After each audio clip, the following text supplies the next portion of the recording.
grandes interrogantes que hay es ¿por qué importa la Constitución? Y te lo voy a tratar de explicar con un ejemplo. Imagínate tú que vivimos en una ciudad, en un país que no tiene ley del tránsito, que no existen leyes del tránsito. ¿Qué significaría aquello? Significaría primero que habría mucho caos en la ciudad, es decir, estaría totalmente, cada uno haría lo que quisiese. No habrían reglas para pasar un semáforo, no habrían semáforos, no habrían discos pares, etcétera, etcétera. Eso generaría un efecto que es la ley del más fuerte. Un gran camión que no le importa ser chocado tendería a primar respecto de un auto, o un auto respecto de una bicicleta, o la bicicleta respecto de los peatones. Es decir, habrían diferencias de poder, de desigualdad de poder entre los distintos actores de la ciudad y por lo tanto eso se expresaría en las calles. Entonces, siguiendo con el mismo símil de la ley del tránsito, la Constitución realiza algo similar, pero a nivel social y comunitario, porque la Constitución es el modo en que nos organizamos. ¿Y qué organiza la Constitución? Primero, crea expectativas. Segundo, genera obligaciones. Tercero, busca que todos tengamos cierto nivel de reglas del juego y de derechos asociados. Y finalmente, busca evitar ciertas desigualdades que se producen en la sociedad. Entonces, la Constitución, lo que vemos en el texto de la Constitución es, primero, ciertos principios generales, ¿cierto? Al principio de la Constitución encontramos ciertos principios para organizarnos.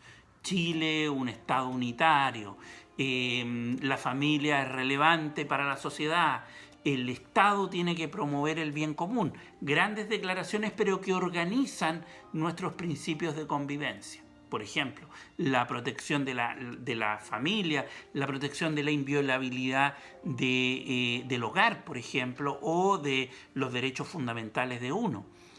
Son grandes principios que organizan cómo nos vamos a relacionar. Segundo, define derechos. Derecho a la vivienda. Bueno, la Constitución del 80 no define el derecho a la vivienda, pero derechos a la salud, a la educación, a tener una seguridad social, derechos humanos, derecho a la libertad de expresión, etcétera, etcétera. Es una cantidad de derechos que están en el artículo 19 en la Constitución actual, pero que son un gran catálogo de derechos. La próxima Constitución podría tener más, podría tener menos, eso hay que discutirlo. Define la Constitución obligaciones, que es súper relevante, porque, por ejemplo, así como tú tienes el derecho a educarte, tienes la obligación de enviar a tus hijos al colegio, la obligación de pagar impuestos, la obligación del servicio militar obligatorio, etcétera, etcétera. Y finalmente, la Constitución organiza el poder de la sociedad y por lo tanto va a organizar el poder de la ciudadanía respecto de los representantes, el poder entre los poderes del Estado, etc.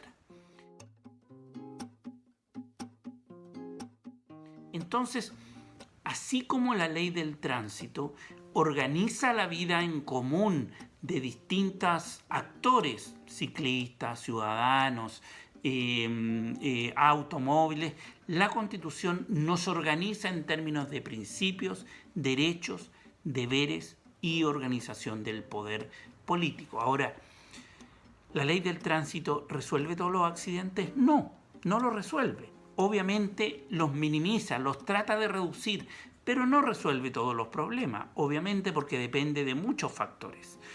La Constitución lo mismo. ¿Resuelve toda la injusticia? ¿Resuelve todas las desigualdades? No, la Constitución no lo resuelve, pero ayuda a establecer una cancha, y eso es importante. Establece leyes, normas, principios y obligaciones que son parejos para todos. Y por lo tanto, cuando le dicen a usted, no importa la Constitución, total, con una ley cambiamos por ejemplo, el ingreso mínimo. Bueno, hay que decirle a esa persona, la ley tiene que ser constitucional, porque si no, no podría ser aprobada. Es decir, hay una pirámide donde está la Constitución que organiza la vida de las leyes, de los decretos, del modo en que nos relacionamos. ¿Ya? Soy Claudio Fuentes, profesor de la Escuela de Ciencia Política de la Universidad Diego Portales. Espero que te vayan gustando estos videos. Si no te gustan, también me lo dices. Vamos a estar acá comentando distintas preguntas que hay respecto del proceso constituyente. Escríbeme, coméntame acá en el YouTube y yo te respondo.